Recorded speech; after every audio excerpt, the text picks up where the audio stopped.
Welcome back. My name is Michael Feig, and today I'm going to tell you exactly what I did to go from this guy over here to this guy in 4 months flat. And I'm going to break that all down for you in simple terms right now. You might be thinking that I must have been eating nothing but chicken breast, rice, and broccoli all day while spending countless hours in the gym.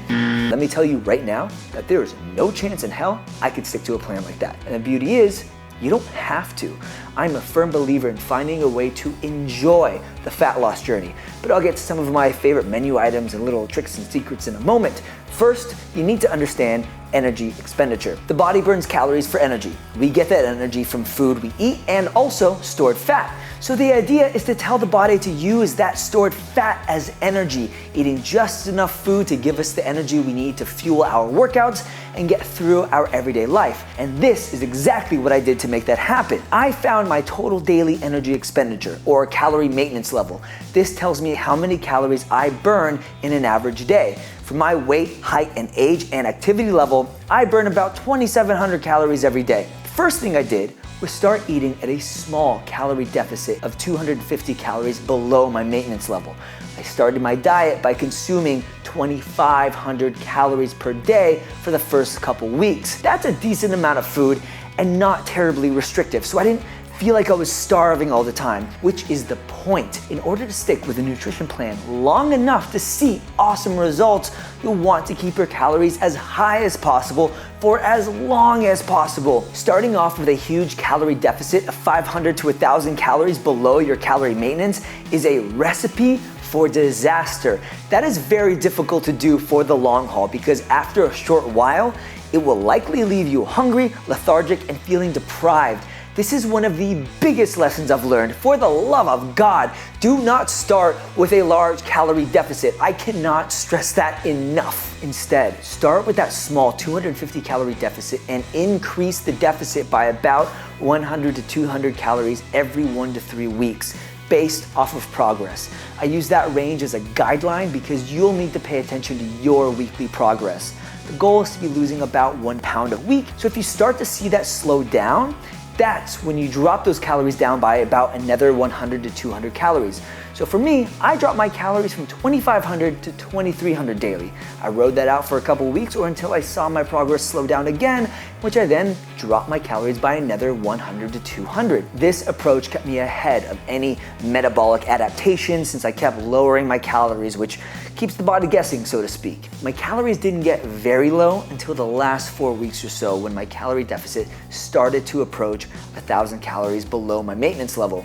This was the most difficult part of the diet, but I only had to endure it for about 4 weeks instead of trying to sustain it for an entire 4 months. And I've got a few other tricks up my sleeve to get through those last 4 weeks as well. As far as diet, there were 3 things that needed to happen for me. I needed my meals to be low in calories. I needed them to be large and filling so I wouldn't feel hungry all the time. And I also needed them to be delicious. Types of foods you include in your diet will be mostly up to personal taste. For me, I always had sweet potatoes to fill me up and lots of spinach to make my salads just ginormous. But here are some of my dirty little secrets. Low calorie and low sugar condiments and dressings. Specifically anything from Walden Farms, G. Hughes, and Skinny Girl dressing because I'm trying to watch my girlish figure. These were my saving grace because it's the condiments that usually make things taste delicious, but they're also usually packed with all these extra calories. The dressings, marinades, syrups, ketchup, etc.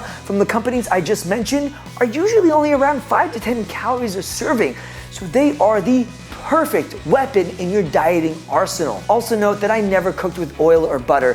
For me, it's just added calories that doesn't fill me up. With those condiments and stuff I just mentioned, I don't have to sacrifice any taste and I can get my calories from something else that's even more filling. I'm only gonna spend a very brief moment on macros because I didn't stress about protein, carbs, and fats a whole lot. I kept my protein moderately high, somewhere around 0.8 to 1 grams per pound of body weight, but carbs and fats just filled the rest of my calories to no specific degree. I find that macro splits aren't terribly important when it comes to fat loss. I like carbs, so they would fall somewhere around 45 to 55% of my calories, but sometimes they were higher and sometimes they were lower. Same goes for fats. I just made sure that the sources of my carbs and fats were wholesome. Honestly, that's all I have to say about macros for my fat loss journey. I didn't sweat the small stuff. My cardio approach is similar to my calorie approach. I started off with very minimal cardio. 3 to 5 days a week of just steady state walking. I might get a run or a good hike in once a week or so, but about every couple of weeks, I would up the intensity of my cardio sessions. I would either raise the incline on the treadmill or find a harder hike or something. Maybe even implement some HIIT cardio if I was pressed for time. I never did a lot of running. I'm just not a big fan, so if I wanted to really get my heart rate up, I would usually use the stationary bike. Also, keep in mind that high intensity cardio will make you hungrier. So I opted to do lower intensity cardio for longer sessions to mitigate my hunger levels. This was huge towards the end of my diet. But the type of cardio that you do is really up to you. It all works. There's no better cardio than others for fat loss. But I can tell you that by the last 3 to 4 weeks of my fat loss journey, I was getting in about 10 to 15,000 steps a day. As for workouts in the gym, super simple and straightforward. Just 3 days a week, 45 to 60 minutes per session, with my workouts centered around compound movements like bench press, pull-ups, deadlifts, squats, and shoulder presses. I would also supplement with some isolation movements like bicep curls, tricep extensions, and lateral deltoid raises. I mostly kept to 2 to 3 sets per exercise and 8 to 12 reps per set. Pretty standard, pretty straightforward.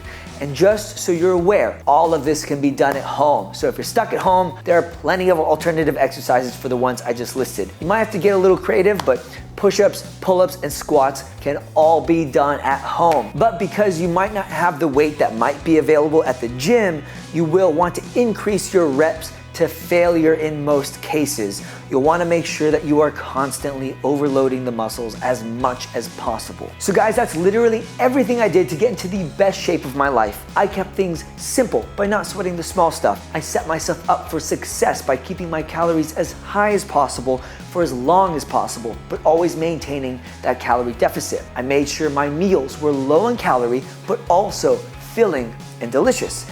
And I kept strength training consistent throughout and always made sure I was doing enough cardio to keep my calorie expenditure high. If you can consistently do those things, you can be sure to see incredible results. Thank you so much for watching. I hope you enjoyed and gained something from this video.